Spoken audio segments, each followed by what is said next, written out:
Hello மக்களே, welcome to தில்லையின் மர்மங்கள். நாம எல்லாருமே வாழ்க்கையில ஒரு நல்ல ஃப்ரெண்டு வேணும்னு ஆசைப்படுவோம். நம்ம கஷ்டத்தை ஷேர் பண்ணிக்க, நமக்கு துணையா இருக்க. ஆனா நீங்க உயிரோட இருக்கீங்கன்னு நினைச்சு பழகுற உங்க பெஸ்ட் ஃப்ரெண்ட் உண்மையிலேயே உயிரோட இல்லனா? ஆமா, இன்னைக்கு நாம பார்க்க போறது பேய் தோழிங்கிற ஒரு சிலிர்க்க வைக்கிற உண்மை சம்பவத்தை தழுவின கதை. இந்த வீடியோவை ஸ்கிப் பண்ணாம கடைசி வரைக்கும் பாருங்க. ஏன்னா கதையோட முடிவுல அந்த பொண்ணுக்கு நடந்த விஷயம் உங்க நெஞ்சையே உறைய வச்சிடும்.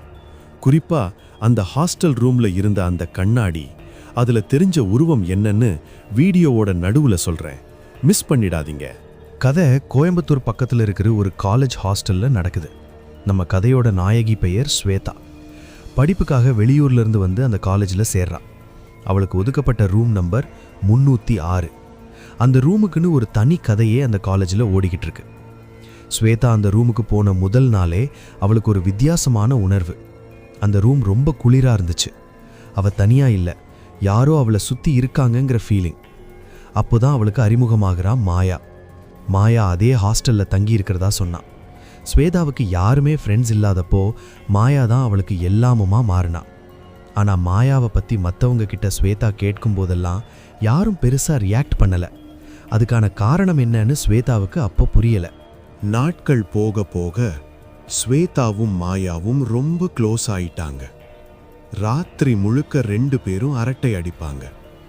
ஆனா ஒரு விஷயம் ஸ்வேதா கவனிச்சா, மாயா பகல்ல அதிகமா வெளியே வர மாட்டேங்கிறா. ராத்திரி 12 மணிக்கு மேல தான் ஆக்டிவ் ஆகுறா. ஒரு நாள் ஸ்வேதாவுக்கு உடம்பு சரியில்லாம போனப்போ மாயா அவ தலைமாட்டில் உட்கார்ந்து விடிய விடிய பார்த்துக்கிட்டா. அன்னைக்கு நைட்டு ஸ்வேதா ஒரு கனவு கண்டா. அது கனவா இல்ல நிஜமான்னு தெரியல. அவ ரூம் ஜன்னல் வழியா யாரோ எட்டி பார்க்கிற மாதிரி இருந்துச்சு. இங்கதான் ஒரு ட்விஸ்ட் இருக்கு.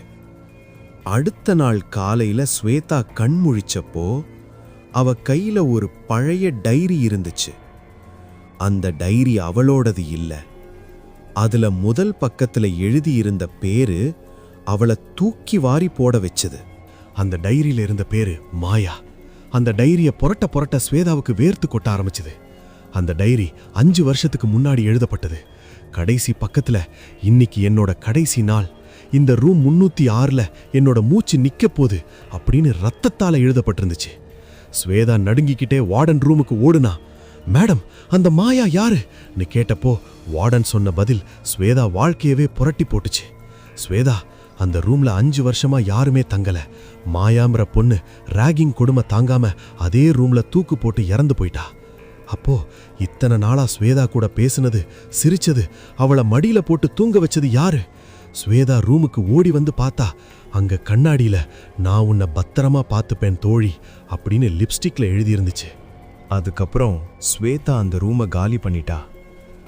ஆனா மாயா ஒரு பேயா இருந்தாலும் ஸ்வேதாவுக்கு எந்த கெடுதலும் பண்ணல. தனிமையில் இருந்த ஒரு பொண்ணுக்கு இன்னொரு தனிமையான ஆத்மா துணையா இருந்திருக்கு. சில நேரம் உயிருள்ள மனிதர்களை விட இந்த மாதிரி கண்ணுக்கு தெரியாத சக்திகள் தான் உண்மையான பாசத்தோட இருக்கிறதா தோணுது. மாயா ஏன் ஸ்வேதாவை மட்டும் செலக்ட் பண்ணா? ஒருவேளை ஸ்வேதாவோட தனிமை மாயாக்கு புரிஞ்சிருக்கலாம். அந்த 306 ரூம் இப்பவும் பூட்டி தான் இருக்கு. ஆனா ராத்திரி நேரத்துல அங்கிருந்து சிரிப்பு சத்தம் கேட்கிறதா சொல்றாங்க. சரி மக்களே, ஒரு கேள்வி. நீங்க என்னைக்காவது தனியா இருக்கும்போது யாரோ உங்க பேரை கூப்பிடுற மாதிரி உணர்ந்திருக்கீங்களா? இல்ல உங்க நிழல் தானா நகர்றத பார்த்திருக்கீங்களா? அப்படி நடந்திருந்தா மறக்காம கமெண்ட்ல சொல்லுங்க. எனக்கு படிக்கணும்னு ரொம்ப ஆசையா இருக்கு. இதே மாதிரி இன்னும் பல மர்மமான கதைகளை கேட்க நம்ம தில்லையின் மர்மங்கள் சேனலுக்கு சப்ஸ்கிரைப் பண்ணுங்க. பக்கத்தில் இருக்கிற பெல் ஐகானையும் கிளிக் பண்ணுங்க. அப்பதான் நான் சொல்ற அடுத்த மர்மம் உங்களை வந்து சேரும். அடுத்த வீடியோல பார்க்கலாம். பாய்.